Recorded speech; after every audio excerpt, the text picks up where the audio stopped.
Bayang karerista, bago po ang lahat, ay gusto lang natin muling, congratulate ang ilan sa mga subscribers, followers, ng Pinoy Karera Sports at iba pa, para sa Perfect Karera Tips, ng Friday. November 14, 2025, sa mga nakatama ng diskarte, at ito po ang mga nagsipag wagi, Race 1, Reverse Merger, First Choice, Race 2, Tuscany's Eagle, First Choice, Race 3, Brown Missile, Second Choice, Race 4, Jewel of the Nile, Second Choice, Race 5, Queen Gabi, First Choice, Race 6, Lucky Fortune, Second Choice, at sa Race number 7, Doña Patsy, First Choice. Congrats po! Muli, sa pinalad, at sa iba naman po, na hindi nakatama ng diskarte, may bukas pa, thank you po, sa inyong tiwala. November 16, 2025, Sunday. Nagbabalik pong muli, ang Pinoy Karera Sports at iba pa, para sa pakarera ng PJC, Philippine Jockey Club, Padre Garcia, Batangas, 12 exciting races, para sa araw na ito, at 1:00 ng hapon, ang post time, para sa race number 1, kaya simulan na po natin.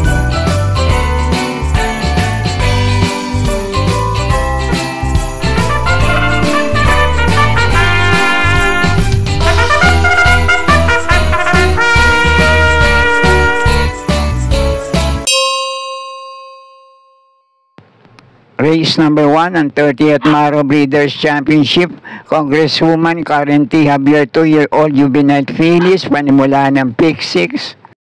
Sa race na to, ang tanging pili ko rito, pwedeng paningel, panolo o FTD para sa araw na to.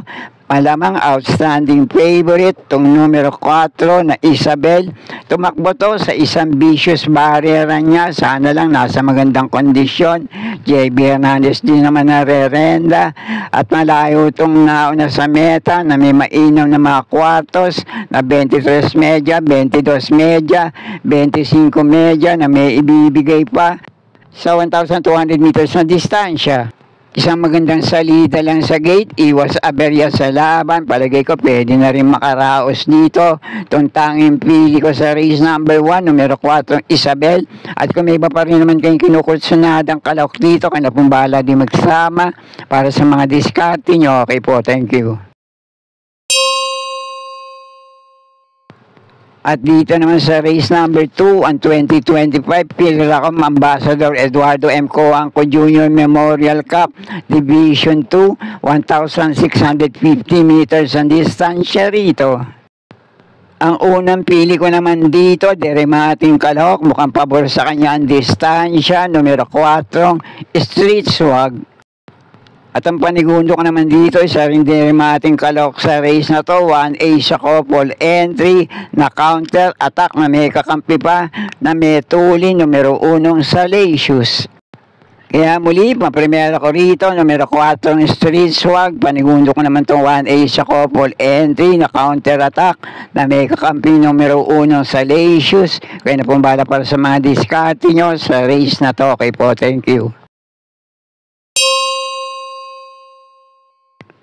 Race number 3, 1,400 meters ang distansya rito, ang Maro Caselia Wines and Australia Cup Trophy Race, panimula na winner take all. Isang magandang laban din to para sa lahat ng kalahok sa race na to, pero ang pamprimera ko rito ngayon, Deremating Kalahok numero 2 na Carried Away. Panigundo ko naman dito, De Banderang Kalahok numero 4 Grand Laughter, at pwede nyo siguro pa naman sa pagpipilian, dikit lang ito nagkataro sa meta, nung takbo nila sa Meto Turf, numero 1 Heavyweight at numero 6 na Amor My Love. Kaya muli, paprimera ko pa rin dito, numero 2 na Carried Away, panigundo ko naman itong numero 4 Grand Laughter, pwede nyo panama sa pagpipilian pareho, numero 1 Heavyweight, at numero 6 na Amor My Love, kaya na pong bala para sa mga diskarte nyo sa race na to. Okay po, thank you. Race number 4, ang 2025 PhilRacom Ambassador Eduardo M. Coangco Jr. Memorial Cup Division 1, 2,000 meters ang distansya rito. anybody's race din to para sa 2,000 meters na distansya. Kaya kung kursunada nyo, kayo na pong bahala din magsama. Para sa mga diskarte nyo, pang-primera ko rito ngayon, couple entry na numero 1 every 4 years, lalo na tong 1A na Barati. Panigundo ko naman dito, couple entry rin na numero 3 na Ace of Diamond at 3A nakakampi niyang hole in 1. At panersero ko naman dito, numero 5 Sherbet Fountain. Kaya na pong balak, may iba pa rin naman kayong kinukusunadang kalok sa race na to. Okay po, thank you. At sa race number 5 naman, 1,400 meters ang distansya rito. Ang Andox Lechon Baka, 2-year-old juvenile colts. Ang pamprimero at panigundo ko rito, may inamang mga naitalang tiyempo sa 1,200 meters na distansya no huling takbo nila. Pamprimero ko itong numero 3 na Black Eagle. Panigundo ko naman itong numero 2 na Samboy. Kaya muli, para sa race number 5, pamprimero ko pa rin dito, numero 3 na Black Eagle.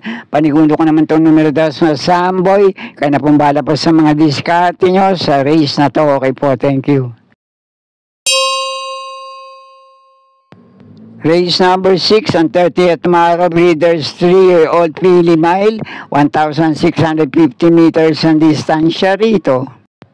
Isang magandang laban din to para sa 6 na kalok sa race na to. Pero ang pamprimera ko rito ngayon, ibinalik nila ang rendahan kay Jackie M.A. Alvarez, numero 4 Binalot AU. Panigundo ko naman dito, baka mapabor sa kanya ngayon ang distansya. Deremating kalok na numero 2 na Transform. At panersera ko naman dito, batak na rin sa laban, numero 6 na Midnight Bell. Kaya muli, pamprimera ko pa rin dito, numero 4 Binalot AU. Panigundo ko naman itong numero 2 na Transform.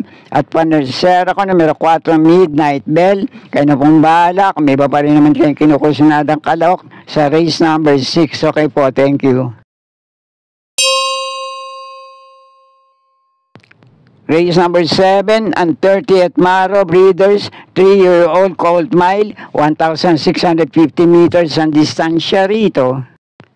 Ang dalawang unang pili ko naman dito, pareho may tulin, mauna manalo, lucha antado, diskartehan na lang sa harapan. Paprimera ko dito ngayon, numero 1 Hiso Pine, panigundo ko naman dito, numero 8 Blackjack, at baka makapanood ng boxing sa harapan, pwede rin makapagparimate rito. Numero 2 na Robotic Clay. Kaya muli, paprimera ko pa rin dito, numero 1 Hiso Pine, panigundo ko naman ito, numero 8 Blackjack, panersero ko, numero 2 na Robotic Clay. Kaya na pong bala pa sa mga diskarte nyo sa race na to. Okay po, thank you. At nasa race number 8 na tayo, ang 30th Maro Breeders Classic, 2,000 meters ang distansya rito. Isang kabang-abang na race para sa araw ng linggo. Isang magandang laban din na mapapanood natin dito. Pamprimera ko rito ngayon, itong nagbabalik takbo, numero 2 na Bea Bell.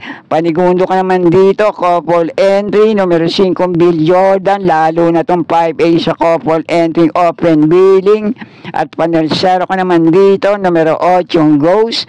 At kung gusto nyo ng dihado panilat dito, huwag kayong mawawalan, numero 6 na Sonic Clay. At kayo na pong bahala, kung may iba pa rin naman kayong kinukusunadang kalahok sa race na to. Okay po, thank you.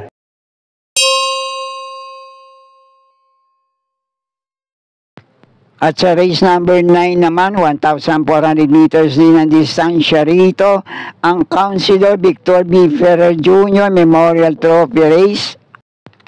Ang pamprimera ko naman dito, muling re-renda ni Jackie Pati Ardelema, numero 8 Walt 359. Panigundo ko naman dito, nagbabalik takbo sa nasa magandang kondisyon ngayon, numero 5 Authentication. At panersero ko naman dito, imported horse na numero 9 Katral, pandihado pa nila dito, laging laban, baka kursunada nyo, numero 7 Gintong Hari. Kaya muli, pamprimero ko pa rin dito, numero 8 Walt 359, panigundo ko naman ito, numero 5 Authentication, panersero ko numero 9 Katral, Panama sa pagpipilian, dehadong kalok na numero 7, Gintong Hari. At kayo na pong muling bahala kung may iba pa rin naman kayong kinukursunadang kalok sa race na to. Okay po, thank you. At sa race number 10 naman, 1,400 meters ang distansya rito, ang Maro Okada Manila Trophy Race. Isang magandang laban din to para sa lahat din nakalahok sa race na to. Pero ang unang pili ko rito, itong couple entry, numero 7, nagbabalik takbong Light from the East na may kakampi pang 7A na Chocolate Thunder. Panigundo ko naman dito, numero 4, Exalted. At ang panersera ko naman dito, dehado, numero 3 na Eyasaki. Kaya muli, pamprimera ko sa race number 10, couple entry, numero 7, Light from the East, na may kakampi pang 7A na Chocolate Thunder. Panigundo ko naman ito, numero 4, Exalted. At panersera panilat ko rito, dehado, numero 3 na Eyasaki. Kaya na pong bala para sa mga discard nyo sa race na to. Okay po, thank you. At dito na tayo sa penultimate race, race number 11, ang 30th Maro Breeders' Sprint Race, Pilracom Sprint, 1,000 meters lang ang distansya rito.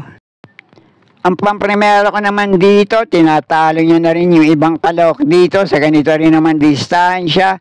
Sa kabilang pista, numero 2 na Palawig.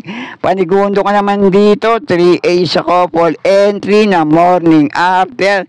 At kung kursunada nyo, pwede rin naman isang matuling kalok sa race na to, numero 5 is Polarium. Kaya na pong bala para sa mga diskarte nyo. Muli, pamprimero ko rito, numero 2 na Palawig. Panigundo ko naman itong 3A sa couple ending Morning After. Kaya na pong bala para sa mga diskarte nyo sa race na to. Okay po, thank you. At narito na tayo sa uling karera para sa araw ng linggo. Race number 12, last race, paratingan, 1,400 meters ang distansya rito. Ang Antonio G. De Obago Jr. Memorial Trophy Race. Ang unang pili ko na rin dito, malamang ito na rin ang malyamado rito sa paratingan, numero 2 na Light Bearer.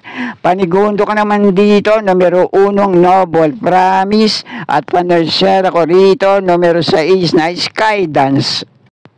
At kung kinukusunada nyo naman yung metuling kalok dito na pwedeng mauna manalo, lutsyahan talo, diskartiyan na lang sa harapan.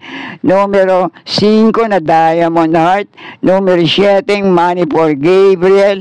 At itong numero 10 na Sweet Damani. Kaya na pong bala magsama para sa mga diskarte nyo. Pero muli, paprimera ko pa rin sa race na to, numero 2 na Light Bearer. Panigundo ko naman sa race na to, numero 1 Noble Promise. At panersera ko itong numero 6 na Skydance. Kaya na pong bala kung may iba pa rin naman kayo kinukusunadang kalok dun sa ibang kalok na nabanggit ko rito. Okay po, thank you. At sana'y muling matapat sa tama yung mga pili at kursunada para sa araw ng linggo. Good luck po sa inyo lahat. Happy racing at maraming salamat po. Subscribe, like and share, Pinoy Carrera Sports at iba pa. And please click or tap the notifications bell icon for new video updates on this channel. Thank you.